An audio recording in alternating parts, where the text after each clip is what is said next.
Champions trophy খেলতে ভারত পাকিস্তানে যাওয়ার আগে গৌতম গম্ভীরের একটা ভাইরাল ভিডিও এই মুহূর্তে সোশ্যাল মিডিয়া মাধ্যমে ভীষণভাবে ছড়িয়ে যাচ্ছে। এই ভিডিওটাতে দেখুন গৌতম গম্ভীর ঠিক কি বলছেন। कोई क्रिकेट मैच, कोई भी इवेंट हमारे जवानों की ज़िंदगी से बड़ा नहीं है। অর্থাৎ গৌতম গম্ভীর যেটা বলতে চাইছেন, পাকিস্তানের সঙ্গে ক্রিকেটের সম্পর্কের থেকেও বড়, তার থেকেও আগে কিন্তু আমাদের দেশের সৈনিকরা, আমাদের দেশের সেই সমস্ত সৈনিকরা যারা বর্ডারে আমাদের দেশকে পাহারা দিচ্ছেন এবং যে কোনো দিন পাকিস্তান সেখান থেকে বিভিন্ন রকমভাবে অ্যাটাক করছে। কিছুদিন আগেই একটা অ্যাটাক হয়ে গেল। সো ওভারঅল এই সমস্ত দিক দিয়ে বেস করেই কিন্তু গৌতম গম্ভীর বলতে চাইছেন যে ভারতের অ্যাকচুয়ালি চ্যাম্পিয়ন্স ট্রফিতে পাকিস্তানে অন্তত ট্রাভেল করার কোনো রকম উচিত নয়। Now let's talk about the main thing, what is happening and what can happen. সবার প্রথমে ভারত চ্যাম্পিয়ন্স ট্রফিতে যাওয়ার সময়, অর্থাৎ যে মুহূর্তে চ্যাম্পিয়ন্স ট্রফি নির্ধারিত হয় যে পাকিস্তানে হবে, সেই সময় পর্যন্ত কিন্তু ভারত কোনো রকম অবজেকশন দেয়নি এবং ভারত সেই জায়গা থেকে এগ্রিড ছিল যে পাকিস্তানে চ্যাম্পিয়ন্স ট্রফি হতে পারে। Now that champions trophy already এসে গেছে, আর কয়েক মাস পরেই রয়েছে সেই টুর্নামেন্ট, এবং সেখানে ভারতকে পাকিস্তানে ট্রাভেল করার ক্ষেত্রে এখানে সূত্রের খবর অনুযায়ী যেটা আসছে যে ভারতীয় বোর্ড বা ভারতীয় বোর্ডের অনেক ক্রিকেটার রয়েছেন যারা পাকিস্তানে ট্রাভেল করতে চাইছেন না। এবার এই জায়গাতে ঠিক কি কি বিষয় হতে পারে। নাম্বার ওয়ান, হাইব্রিড মডেল, যেটা আমরা এশিয়া কাপেও দেখেছি, অর্থাৎ ভারত তাদের ম্যাচগুলো ইউএইতে খেলবে অথবা শ্রীলঙ্কাতে খেলবে, যে কোনো জায়গায় খেলতে পারে পাকিস্তান বাদ দিয়ে। এবং এই হাইব্রিড মডেলটা হওয়ার জন্য নির্ভর করছে আইসিসি এখানে কি ডিসাইড করবে, অর্থাৎ আলটিমেটলি যে ডিসিশনটা সেটা কিন্তু আইসিসিকেই নিতে হবে।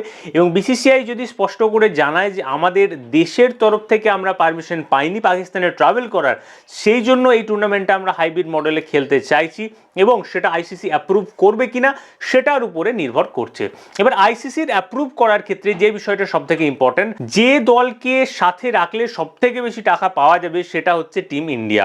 ভারতের দর্শক সব থেকে বেশি, ভারত থেকে রেভিনিউ আসে সব থেকে বেশি, তাই ভারতকে বাদ দিয়ে আইসিসি যে টুর্নামেন্ট করতে চাইবে বা করতে পারবে, এই বিষয়টা কিন্তু একটা বড় প্রশ্নচিহ্নের মধ্যে। অর্থাৎ আইসিসি কিন্তু চাইবে যাতে ভারত এই টুর্নামেন্টে অবশ্যই অংশগ্রহণ করে, এবং হাইব্রিড মডেলে হওয়ার জন্য আইসিসি কোথাও না কোথাও আমরা এটা ইমাজিন করতে পারি যে এটার জন্য এগ্রি করে যাবে। নাও সেকেন্ড সিনারিও কি হতে পারে, যদি আইসিসি অ্যালাউ না করে ভারতীয় দলকে হাইব্রিড মডেলে খেলার জন্য, সেই সময়ে কিন্তু ভারত ছাড়াই চ্যাম্পিয়ন্স ট্রফি হবে এবং আইসিসিকে একটা বড় রকমের আর্থিক লোকসানের মধ্যে পড়তে হবে। কারণ ভারত যদি চ্যাম্পিয়ন্স ট্রফিতে না খেলে, ডেফিনেটলি ভারতের মোটামুটিভাবে 90% দর্শক খেলা দেখবে না, আর সেই কারণে আইসিসির একটা বিশাল বড় পরিমাণের কিন্তু অ্যাড রেভিনিউয়ের লস হবে। ইভেন্চুয়ালি টি20 ওয়ার্ল্ড কাপ আমেরিকাতে করাতে গিয়ে আইসিসির প্রায় 150 থেকে 200 কোটি টাকার কাছাকাছি লস হয়েছে, এবং আবারও যখন টুর্নামেন্টটা পাকিস্তানে হবে ভারতকে ছাড়া, আইসিসির কিন্তু বিশাল বড় পরিমাণ একটা লস হবে। কারণ ভারত হচ্ছে ক্রিকেটের এই মুহূর্তে নাম্বার 1 জায়গাতে রয়েছে, খেলার দিক দিয়ে তো বটেই, তার পাশাপাশি যে পরিমাণে অ্যাড রেভিনিউ ভারত থেকে আসে, বিসিসিআই থেকে আসে, সেই জায়গাগুলোতেও কিন্তু আইসিসিকে কম্প্রোমাইজ করতেই হবে ভারতীয় দলের সাথে, বিসিসিআইয়ের সাথে। আদারওয়াইজ আইসিসিকে বড় রকম একটা হেভি লসের মধ্যে দিয়ে যেতে হবে।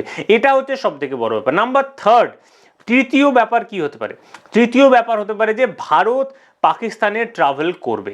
ভারত কি পাকিস্তানে ট্রাভেল করবে? নাও এই প্রশ্নের উত্তরটা যদি আমরা খুঁজতে চাই, তাহলে আমাদেরকে বারবার যেটা মনে পড়ে যায় সেটা হচ্ছে 2009 সালে শ্রীলঙ্কা দলের সাথে ঘটে যাওয়া একটা ঘটনা। অনেকেই জানেন, আবার অনেকেও জানেন না, আমি খুব ছোট্ট করে বলে দিই। 2009 সালে পাকিস্তানে ট্রাভেল করেছিল শ্রীলঙ্কা ক্রিকেট দল একটা টেস্ট সিরিজের জন্য, এবং দ্বিতীয় টেস্ট চলাকালীন প্রায় তৃতীয় দিনে শ্রীলঙ্কা দল এবং পাকিস্তান দল দুটো দলই সকালে যখন তারা গ্রাউন্ডে যাবার কথা স্টেডিয়ামে, সেই সময় পাকিস্তান দল এবং শ্রীলঙ্কা দল যারা প্রত্যেক দিন একই টাইমে সেখান থেকে বেরোয় স্টেডিয়ামে যাওয়ার জন্য, সেই পার্টিকুলার দিনটাতে পাকিস্তান দল শ্রীলঙ্কা দলেরা 5 মিনিট পরে তাদের হোটেল থেকে বেরিয়েছিল, এরকমটা অনেকে দাবি করেন।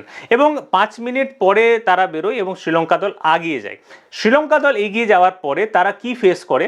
তারা ফেস করে গ্রাউন্ড থেকে কিছুটা আগে হঠাৎ করে তাদের উপর রীতিমতো অ্যাটাক হয়ে যায়। 12 জন with like rifles, AK-47 and all, they attack the Sri Lankan team.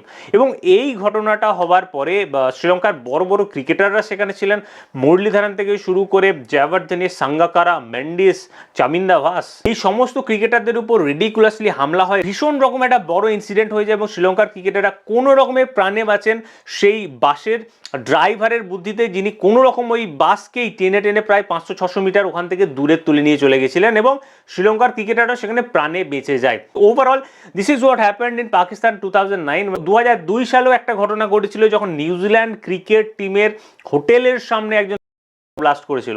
So এই ধরনের ঘটনা কিন্তু পাকিস্তানে প্রায় হতে থাকে এবং বিভিন্ন টিম সেখানে গিয়েও আবার ফিরে চলে আসে। কয়েক বছর আগের কথাই, সেখানে নিউজিল্যান্ড যাওয়ার আগেই ট্যুর ক্যান্সেল করে দেয়, বিভিন্ন রকমভাবে থ্রেটস তারা পাচ্ছিল। আরও একটা ইম্পর্টেন্ট জিনিস, 2009 সালে যখন শ্রীলঙ্কা টিমের উপর অ্যাটাক হয়, ওই সিরিজটা কিন্তু ভারতীয় দলের খেলতে যাওয়ার কথা ছিল। Can you believe this? ওই সিরিজটা টিম ইন্ডিয়ার খেলতে যাওয়ার কথা ছিল, কিন্তু 2009 সালে যে মুম্বাই হামলা হয়েছিল সেটার জবাবে ভারতীয় দল পাকিস্তানে ট্রাভেল করেনি।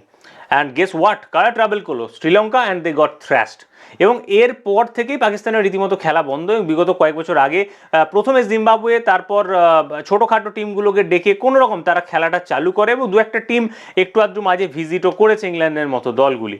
বাট স্টিল টিম ইন্ডিয়ার জন্য এত বড় রিস্ক নেওয়া যায় না, বিকজ আমাদের সবার আগে এনশিওর করতে হবে আমাদের প্লেয়ারদের সেফটি। কারণ আমাদের প্লেয়াররা সেখানে গেলে যদি কোনো রকম মিসফরচুনেট ঘটনা কিছু ঘটে থাকে, that will be very very unfortunate for us, number one. 2 number point হচ্ছে যে যেটা গৌতম গম্ভীর বলেছেন, সবার আগে আমাদের নিজস্ব যে সৈনিক যারা বর্ডারে আমাদের দেশকে রক্ষা করছেন, অথচ নিত্যদিন তাদের উপর অ্যাটাক করা হচ্ছে পাকিস্তানের তরফ থেকে অথবা পাকিস্তান দিয়ে ভাড়া করা কিছু লোকেদের তরফ থেকে, you know what their names are. So এই বিষয়গুলো আসছে এবং এই সব কিছুর দিক দিয়ে দেখতে গেলে কোনোভাবেই পাকিস্তানের মতো দেশের এগেনস্টে কোনো রকম খেলা আমাদের উচিত নয়। না, বাইল্যাটারাল সিরিজ আমরা খেলছি না, অনেকদিন ধরেই বন্ধ করে দিচ্ছি। So that's a very good decision. Next হচ্ছে বড় টুর্নামেন্টগুলো। এবার বড় টুর্নামেন্টগুলোতে আমরা যদি তাদের সাথে ম্যাচ না খেলি, সেক্ষেত্রে আমাদের পয়েন্ট চলে যাবে এবং আমরা সেই জায়গাগুলোতে প্রবলেমে পড়তে পারবো, যার কারণে বিশ্বের বাকি দেশগুলিতে যে সমস্ত ম্যাচেসগুলো হয়ে থাকে সেগুলোতে আমরা খেলে থাকি, কিন্তু ইভেন্চুয়ালি পাকিস্তানে গিয়ে তাদের সাথে সেখানে ট্রাভেল করে তাদের ওখানে গিয়ে ম্যাচ খেলা, that is beyond imagination. So what the matter is going to be, team India definitely এখানে আইসিসিকে রিকোয়েস্ট করবে ফর দ্য হাইব্রিড মডেল এবং মোটামুটি আমরা এক্সপেক্ট করতে পারি 80 to 90% চান্স আছে যে আইসিসি এই সিদ্ধান্তটাতে কিন্তু এগ্রি করে যাবে। কারণ ভারতকে ছাড়া একটা বড় টুর্নামেন্ট করা দ্যাট ইজ ইম্পসিবল, যেটা 2021 টি-20 ওয়ার্ল্ড কাপে হয়েছিল যখন ভারত প্রথম রাউন্ড থেকেই বিদায় নিয়েছিল। সেই সময়ে সেই টুর্নামেন্টটাতে কিন্তু প্রচুর লস হয় আইসিসির এবং টিআরপি একদম কমে গিয়েছিল। সো সেই জায়গা থেকে দেখতে গেলে আইসিসি একই ভুল বারবার কিন্তু মোটেও করবে না এবং টিম ইন্ডিয়া নিশ্চিতভাবে চ্যাম্পিয়ন্স ট্রফি খেলবে এবং সেটা হাইব্রিড মডেলে হবে, দুবাই অথবা শ্রীলঙ্কা এই দুটোর মধ্যে যে কোনো একটা ভেন্যুতে। আপনার কি মনে হয় ভারতীয় দলের কি উচিত পাকিস্তানে ট্রাভেল করে সেখানে গিয়ে টুর্নামেন্টটা খেলা, নাকি হাইব্রিড মডেলে খেলাটার জন্য প্রপোজ করা এবং হাইব্রিড মডেল না হলে এই খেলা থেকে নিজেদেরকে দূরে সরিয়ে রাখা? আপনার কি মনে হয় কমেন্টে জানান।